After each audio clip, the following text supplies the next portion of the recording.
A lot of speculation, mystery, and secrecy have surrounded Luka Magnotta's relationship with his ex-escorting client John Bittrolff. Many people have a lot of questions about this relationship, and I hope this podcast answers some of those unanswered questions and situations. Most people, including the fake news lying, ill-informed media, have no idea about Luka Magnotta's private life. Furthermore, Luka has zero relationship with any of his money-hungry, attention-seeking relatives. His friends and associates do not speak about him, so don't believe the incoherent individuals you see in interviews claiming to know Luka or have dated him. Luka knows none of these idiots. Here is a real story of Luka Magnotta and John Bittrolff. Luka Magnotta was living in New York City in the 2000s. He was one of the best-known, best-liked, and most respected male escorts in the city. He was the equivalent of Sharon Stone's character in the film Casino. Luka was extremely successful and constantly meeting new clients. The rich, the famous, and the powerful elite. Luka was involved with Manny Lopez, his extremely abusive partner at the time. Manny has been discussed at length throughout the trial of Luka Magnotta, and people claim different things about him. I can assure you that he is all too real. Luka was also involved with the notorious internet stalker David D'Amato, who impersonated Luka all over the internet. Luka received a call to meet a man. This man required male escort services. This man was John Bittrolff. Luka, when asked years later about Bittrolff in an interview, was not shy to confirm he was a client. John Bittrolff was hardly the most well-known client Luka had.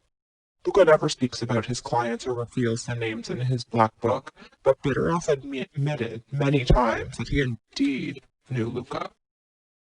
Luka and Bittrolff had their first encounter, and it was agreed Magnotta would help him find female escorts. John was shy around women, so Luka was the perfect person to introduce him to all the sex trade workers he worked with and knew.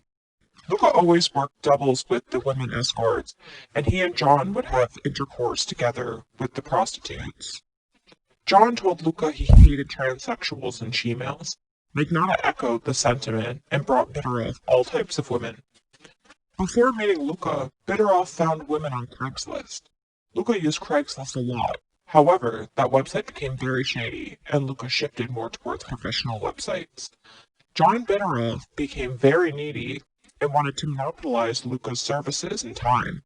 He demanded Luka get more and more women for him. He started paying the women in drugs and alcohol. Luka never did drugs, but the prostitutes did. Luka was forced to do a lot of things against his will. Luka was assaulted by Bittrolff. Luka traveled from New York City to Fire Island very frequently, and also worked all over Long Island, but was based in New York City. John Bittrolff is the one who raped and murdered all the women. John Bittrolff is a Long Island serial killer. Luka Magnotta was just another of Bittrolff's victims. John brutally beat Luka when Luka refused to help him find prostitutes and fellow escorts. Luka should not be blamed for all or any of Bittrolff's crimes. Luka was just John's hired escort, and Luka denies any involvement in Bittrolff's crimes and the Long Island serial killings.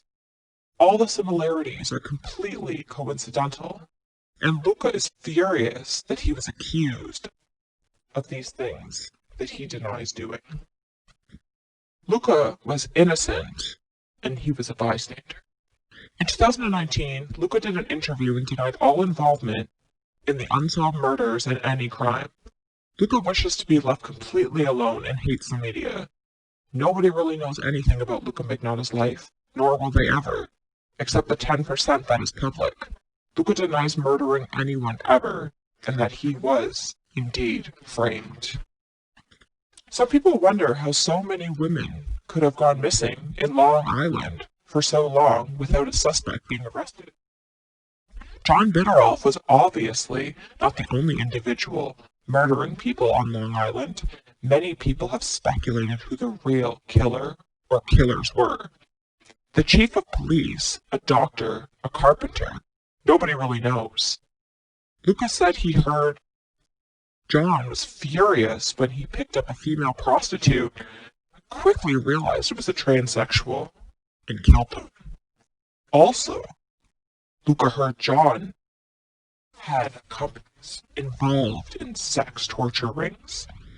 People will be completely shocked if they knew what really happened that night in the homes of the wealthy on Long Island. David D'Amato and Manny Lopez were both witnesses to all of this. Luka was too busy earning a fortune and didn't have time for any of the drama.